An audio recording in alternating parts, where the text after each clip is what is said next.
sekarang Ustaz, saya haji belum bisa melakukan.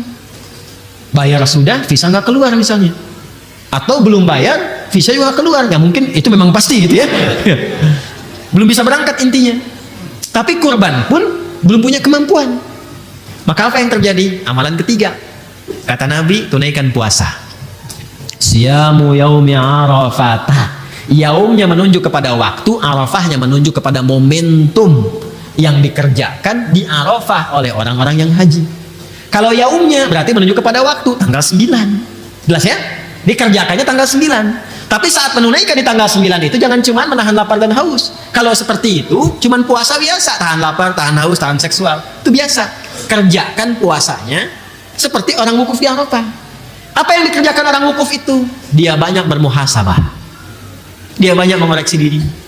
Dia banyak mengenal kekurangan dirinya. Makanya disebut wukuf Arafah. Dia kenali kekurangan dirinya.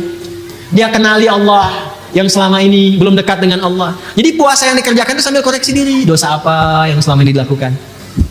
Karena itu bersamaan dengan itu, yang kurban lewat hewan bisa juga sambil puasa.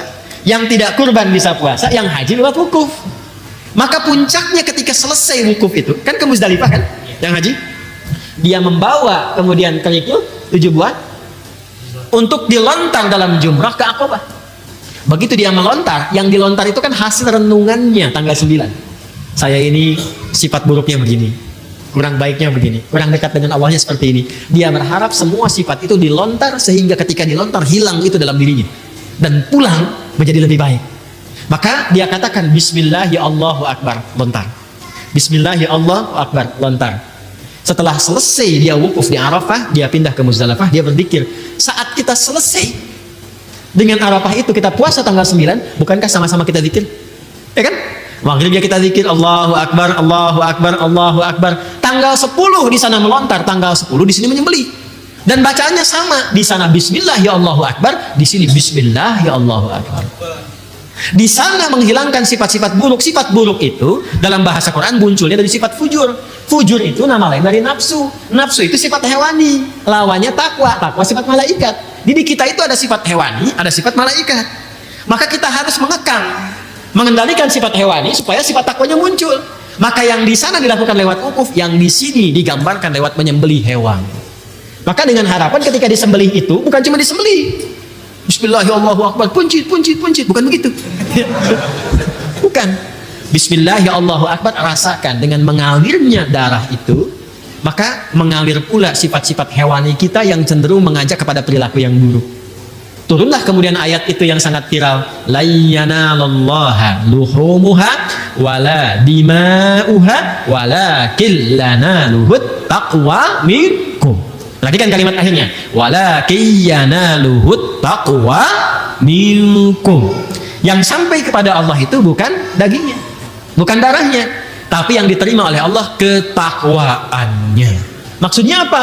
Ketika dialirkan darah itu, makanya disebut mina tempatnya, mengalir darah. Ketika dialirkan itu sifat jeleknya hilang, hewaninya hilang, maka muncullah takwanya. Maka yang di sana mendapatkan sifat baik, yang di sini mendapatkan sifat baik. Sama-samalah kemudian bertakbir semuanya. Setelah di sana lontar menghadap ke kiblat, setelah menyembelih menghadap ke kiblat. Apa doanya? Doanya sama. Inni wajjahtu wajhiya lilladzi fataras samawati wal arda hanifan musliman wa ma ana minal musyrikin. Inna salati wa nusuki wa mahyaya wa mamati lillahi rabbil la syarika lahu wa bidzalika umirtu wa ana minal, bisa wa ana awwalul muslimin, bisa wa ana minal muslimin.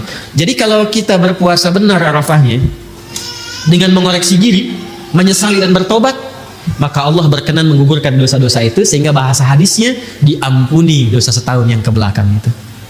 Karena sudah hilang sifat jeleknya, maka terjaga dalam kebaikan. Maka tanda orang itu diampuni, dijaga oleh Allah untuk tidak berbuat dosa setahun berikutnya. Itu yang dimaksudkan puasa Arafah, menggugurkan dosa setahun dan menjaga setahun berikutnya. Cara menerjemahkannya lihat. Ya, cara menerjemahkannya perhatikan, awas jangan salah.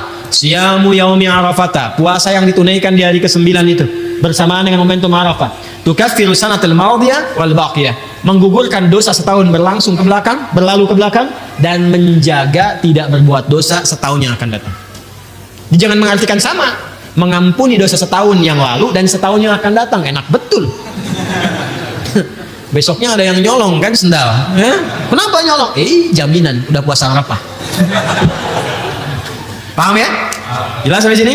Maka silakan kalau mau nanti yang puasa tunaikan tanggal 9. Cara puasanya banyak muhasabah, banyak introspeksi, banyak merenung, banyak istighfar, banyak bertakbir, bertahlil, bertahmid.